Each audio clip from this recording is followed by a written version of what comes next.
ရဲ့ခန္ဓာကိုယ်ကအပိုင်းပိုင်းပြတ်တောက်သွားရဲဆိုပေမဲ့သူ့ရဲ့ဝိညာဉ်ကတော့အဲ့ဒီတိုက်ခန်းတွေကနေလုံးဝထွက်မသွားခဲ့ပါဘူးအခုပြပြပေးသွားမှာကတော့ဟောင်ကောင်သမိုင်းမှာအချောက်ချားဆုံးဖြစ်ခဲ့တဲ့ Hello Kitty လူသက်မှုရဲ့စသိမ်းပိုင်းပဲဖြစ်ပါတယ်ပထမတစ်ပိုင်းကိုစုရအကောင်လေးမှာတင်ဆက်ပေးထားပါတယ်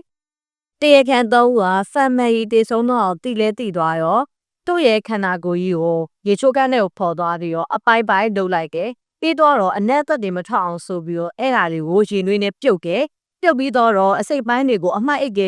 ထည့်ပြီးတော့တနေရာစီပေါ့နော်သွားပြီးတော့ပစ်လိုက်တယ်နောက်ဆုံးတစ်ခုကတော့ family ရဲ့ဦးကောင်းခွန်လုံးဝအပိုင်းမရှိအောင်လုပ်လိုက်တယ်လုပ်ပြီးတော့အဲ့ဦးကောင်းခွန်ကိုသူကမထင်မထားတဲ့နေရာမှာဟွက်လိုက်တယ်အဲ့ဒါကဘယ်နေရာမှာလဲဆိုတော့စိုးခွာပေါ်မှာရှိနေတဲ့ Hello Kitty မားမေးဆိုတဲ့ရုပ်ရဲ့ဦးကောင်းထဲမှာထည့်ပြီးတော့တိတ်တိုက်ကြပဲဖြစ်ပါတယ်ဒီလိုနဲ့ family ကိုလက်ဆက်သက်ပြီးတော့အားလုံးပြီးဆုံးသွားပြီလို့ထင်ခဲ့တဲ့အချိန်မှာပဲ family ရဲ့ဝိညာဉ်ကလက်စားချေရလို့ဆိုရမှာပေါ့နော်ဒါမှမဟုတ်လို့ရှိရင်သူတို့ရဲ့စိတ်မှာပဲခြောက်ချားနေလားဆိုတာတော့မပြောတတ်ဘူးဘလို့ဖြစ်လဲဆိုတော့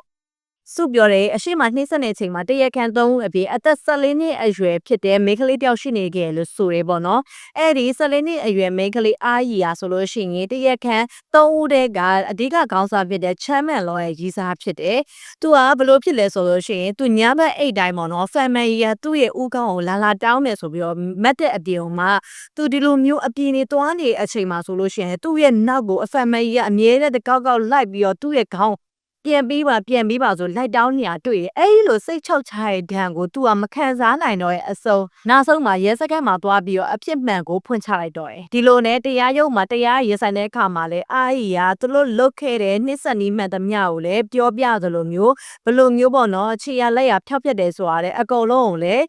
ဖွင့်ချပြခဲ့တယ်ပြီးတော့အဲ့မှာတနာစရာဘာလဲဆိုလို့ရှိရင်တဲ့ဒီ family ကိုပေါ့နော်ရပ်ပေါင်း30ကျော်ကြာအောင်ရက်ဆက်တဲ့နီးလန်းပေါင်းများစွာနဲ့နှိမ့်ဆက်နေအချိန်မှာ family ရဲ့စိတ်ထဲမှာအသက်ရှင်ကျင်စိတ်လေးတစ်ခုရှိရပေါ့နော်တွန်းအားလေးတစ်ခုရှိရလို့ပြောရမယ်အဲ့ဟာဘာလဲဆိုလို့ရှိရင်သူ့ရဲ့သားလေးပေါ့သူကအမြဲတမ်းပြောတယ်ငါ့မှာသားလေးတယောက်ရှိတယ်ငါ့ကိုအိမ်ပြန်ခွင့်ပေးပါ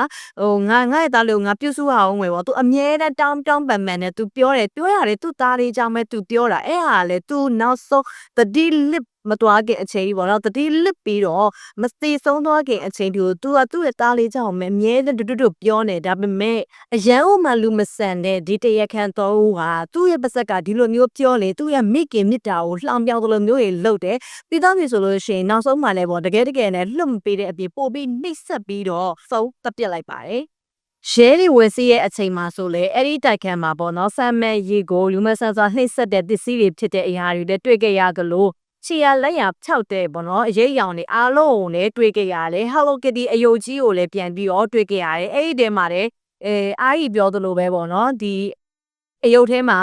ဦးကောင်းခွန်လုံးဝအသားတစ်စက်မှမရှိတဲ့ဦးကောင်းခွန်လည်းတွေ့ရတယ်ပြီးတော့သူတို့ပြန်ပြီးတော့ချုပ်ပြီးတော့ပိတ်ထားတာပေါ့နော်ဒီအမှုနဲ့ပတ်သက်ပြီးတော့တရားခံ3ဦးကလည်းတော်ထောင်နဲ့ချမှတ်ခံလိုက်ရတယ်။ဒါပေမဲ့ Grand Valley အမှတ်31ကတုံလောဆိုရဲ့တိုက်ခန်းအကြောင်းကြီးကိုလူတွေပြောလို့မပြီးခဲ့ဘူးပေါ့နော်။ဘာဖြစ်လို့လဲဆိုတော့ဒေးဘက်ဝန်းကျင်မှာရှိနေအင်းနီနာချင်းတွေကညာဘက်မှာဆိုလို့ရှိရင်အဲ့ဒီထိပ်ပိတ်ထားတဲ့အဲ့တိုက်ခန်းတွေကနေပြီးတော့အမျိုးသမီးတယောက်ရှောက်ကြီးတငင်ငိုနေတဲ့အတန်ကိုသူတို့ကြားခဲ့ရတယ်။တချို့လူတွေဆိုလို့ရှိရင် brain ပေါက်ကနေပြီးတော့ဒီအမျိုးသမီးတယောက်ရဲ့ပုံရိပ်ကိုတွေ့ရသလိုနောက်ထပ်ဒီအခန်းကနေလူမရှိတော့ဘူးလေအခန်းထဲကနေမီးလင်းတယ်လို့ပြောမှာသူအလင်းရောင်တွေ့ရဆိုရဲစွတ်ထင်တာကမီးလင်းတာပေါ့နော်မီးလင်းနေပိတ်တယ်အဲ့လိုဖြစ်မှာပေါ့နော်အဲ့လိုအလင်းရောင်တွေကိုလည်းတွေ့ခဲ့ရလို့ပြောတယ်12ခုနှစ်မှာတော့အဲ့ဒီတိုက်ခန်းကြီးပေါ့နော်အကုန်လုံးဖြိုချပြီးတော့အခုဆိုလို့ရှိရင်ခင်မီတဲ့စီးပွားရေးအဆောက်အအုံတစ်ခုဖြစ်သွားပြီလို့ဆိုထားတယ်ပေါ့နော်မိခဲ့တူရဲ့နာကျင်စရာအောင်ဟစ်တယ်လေးနဲ့ကြံ့ရစ်ခဲ့တဲ့နေရာဆိုပြီးတော့အမတ်ထင်ကြနေစေပဲဖြစ်ပါတယ်ဒီတော့ Hello Kitty လူသက်မှုအကြောင်းလေးရောဒီလောက်ပါပဲပေါ့နော်နောက်ထပ်